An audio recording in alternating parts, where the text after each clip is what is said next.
you think your suffering comes from society. Like, you think it comes from difficult people or, I don't know, just bad luck. Oh, definitely. People blame the news cycle, the economy, or just... Right, just whatever their current circumstances are. But what if you aren't actually fighting life at all? What if this whole time you are only fighting yourself?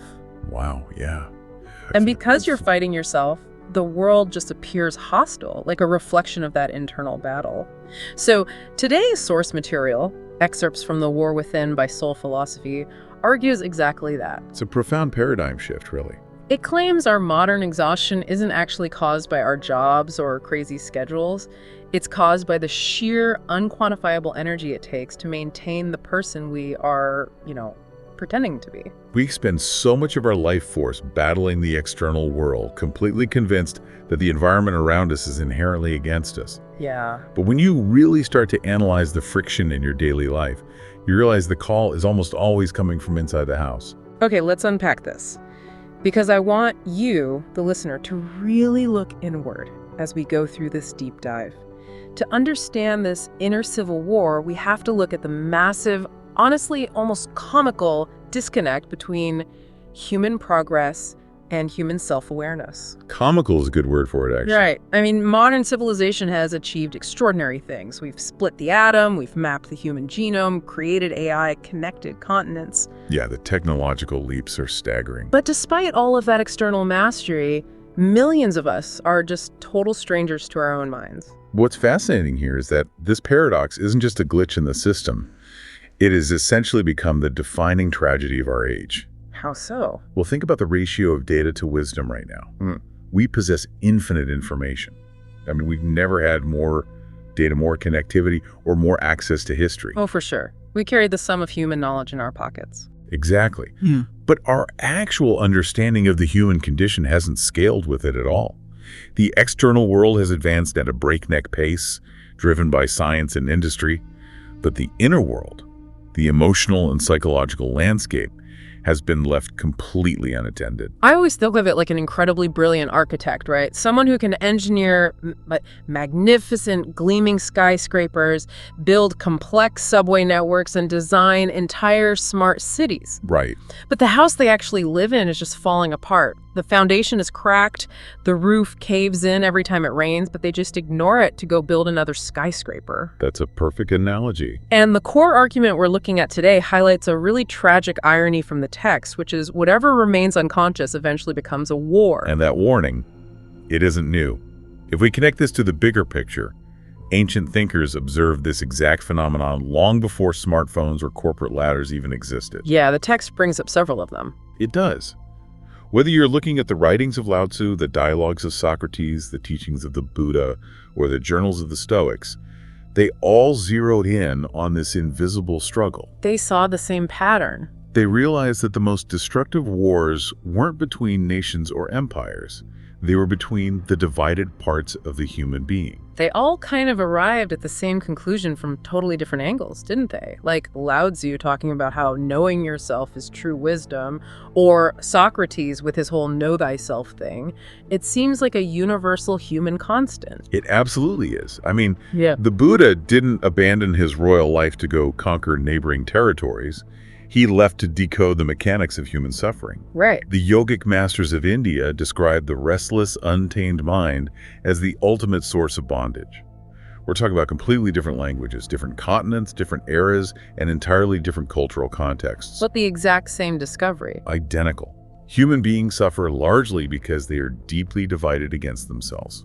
The suffering generates from the inside out, not the outside in. So if our internal house is neglected, what exactly is going on in there? Because it's clearly not just empty space. No, not at all. The text describes it as an active war zone of competing desires. Inside every single one of us, there are these opposing psychological forces constantly battling for territory. It's a tug of war. Exactly. We have a profound longing for truth, but it's constantly fighting against our deep biological addiction to comfort. We aspire toward greatness, but we're chained to our attachment to the familiar. Part of you genuinely wants peace, but another part of you actively feeds on chaos. Part of you desires health and longevity, while another part craves immediate destructive gratification. Yeah, I definitely feel that one on the weekend. Right. We all do. This is how the human psyche becomes a literal battlefield. And the tragedy is that we spend our entire lives trying to fix the external world. Arguing politics online? Yes. Or trying to control our partners, micromanaging our colleagues, completely ignoring the crossfire happening in our own heads. There's a really poignant everyday example of this in the material that kind of hits close to home. Think about someone who claims their ultimate goal in life is peace. Oh, I love this example. Right. They say they just want a quiet, happy life. Yet their daily habits are incredibly violent. They spend hours arguing with strangers online. They eagerly consume outrage media because it makes them feel self-righteous. Yep, the doom scrolling. They constantly feed their own resentment by endlessly comparing themselves to people on social media. And then at the end of the day, they sit back and wonder why their life feels so incredibly heavy and hostile. You can't plant seeds of conflict and expect a harvest of peace. The psychological mechanism simply doesn't work that way. It really doesn't. Every time we consume outrage, we are actively training our nervous system to seek out threats. Or take the example of someone desperately looking for a loving relationship. They want to be loved, yet they constantly reject themselves. They internally criticize every flaw, truly believing they are fundamentally unworthy of affection. Which is so common. And then they wonder why their relationships inevitably turn toxic or painful. How can you expect another person to heal a wound that you refuse to even acknowledge exists? This brings us directly to Carl Jung's concept of the shadow, which the text highlights as the psychological bedrock for a lot of this material. Right, the shadow. Jung famously observed that until you make the unconscious conscious, it will direct your life and you will call it fate. The ancient masters intuitively understood what Jung later formalized. Every human possesses hidden, suppressed dimensions. Like the darker emotions. Exactly. Anger, fear, greed, jealousy, pride. These aren't just abstract concepts. They are active energies within us. I really want to dig into how this actually works, because it's easy to say, oh, we all have a dark side. But what is the actual mechanism here? Why do we bury these traits in the first place? Well, we bury them because of cognitive dissonance and the ego's desperate need to feel good. As children, we quickly learn which traits are rewarded by our parents and society, and which are punished. So it starts early. Very early. The traits that get punished, maybe it's your anger, maybe it's your vulnerability, maybe even your assertiveness, get shoved into the basement of your psyche. That basement is the shadow. Out of sight, out of mind. Or so we think. Those traits don't disappear just because you lock the door. They become unconscious.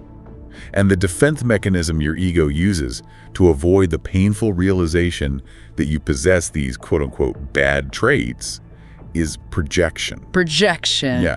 Whatever you reject within yourself, you unconsciously project onto others. Okay, let me push back on this, though, because this is where the theory always gets a little tricky for me. Go for it. Are you seriously saying that the things that drive me crazy about other people are just things I hate about myself? What if someone is just genuinely being a toxic jerk at work? Am I just projecting my shadow onto them, or are they actually just a nightmare to deal with? That is a very fair point.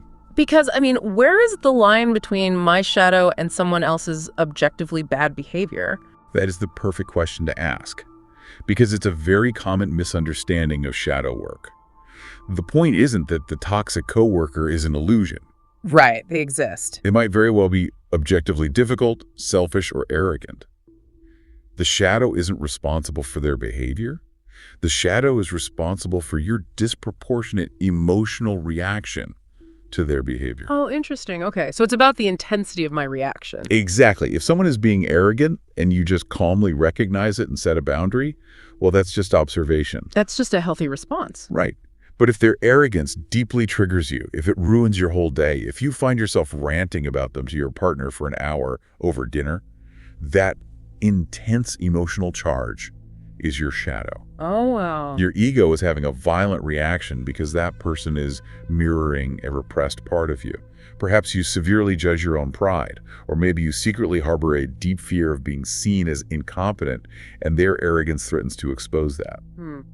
We create enemies outside because the ego absolutely refuses to meet itself inside. That makes so much sense. It's the trigger, not just the observation. But I mean, maintaining that level of projection, constantly guarding the basement door so our shadow doesn't get out, while hyper-analyzing everyone else's behavior, has to be incredibly taxing. Oh, it is arguably the single most exhausting thing a human being can do. It requires a tremendous amount of biological and psychological resources. Which perfectly explains this concept of the mask from the text. We walk around wearing these heavy, intricate masks. We have a professional mask that says we have it all together. A social mask that proves we are fun and easygoing. A relationship mask, even a spiritual mask that shows how zen we are. We curate these identities, and we are just terrified of letting them slip. And think about the physiological cost of that. When you are constantly performing an identity that isn't authentic, your body is in a low-grade state of chronic stress. Always on high alert. Your sympathetic nervous system is always slightly activated because you're subconsciously afraid of being found out. Maintaining false identities drains our life force. And then what happens? Eventually, the energy runs out. Burnout appears. Depression appears. A profound sense of emptiness sets in, simply because the soul is tired of pretending. The ego promises that if we just get a little more validation, a few more followers, a slightly better job title, we'll finally be able to take the mask off and rest. But it never rests. No, it survives on incompleteness. So that raises the obvious question. If wearing these masks is draining us and fighting this inner war is so miserable, why don't we just stop? Why don't we just drop the act? Because dropping the act means you have to sit in the silence that follows. And frankly, the modern world has made us utterly terrified of silence. That's true. Furthermore, we don't stop because society structurally profits from our refusal to look inward. The entire modern attention economy is built on monetizing our internal avoidance. That is a terrifying thought, but it's so true. 1,000 years ago, monks and philosophers fiercely protected silence as the ultimate gateway to truth. They revered it. Today, the average person wakes up and immediately reaches for their phone. We plunge right into the noise notifications, doom scrolling, emails, advertisements. We never allow the mind to simply rest in its natural state. The moment boredom appears, we panic. The moment anxiety flares up, we seek a distraction. Because if you sit still, the repressed material from the shadow starts bubbling up. The pain, the insecurities, the unhealed wounds. So rather than face it, we run. And tech companies know this. Oh, they definitely know this. The algorithms are designed to exploit this exact psychological vulnerability. They offer an endless buffet of digital Novocaine. Here's where it gets really interesting.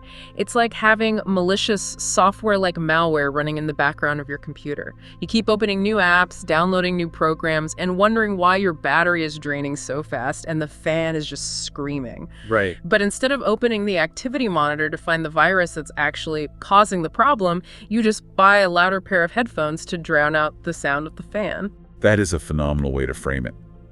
And the source material poses a brilliant riddle regarding this dynamic.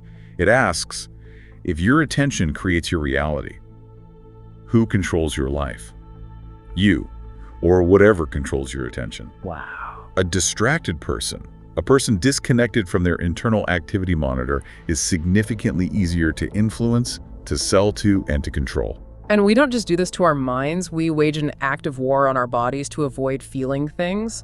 We use the body as a dumping ground for our stressed out minds. Turning pleasure into a religion. Yeah, we eat when we aren't hungry just to soothe anxiety. We silence the body's warning signals like chronic fatigue or insomnia with caffeine and sleeping pills. We treat our physical form like a stubborn vehicle that we just need to keep fueling with stimulants so we can keep running from ourselves. We completely silence the messenger.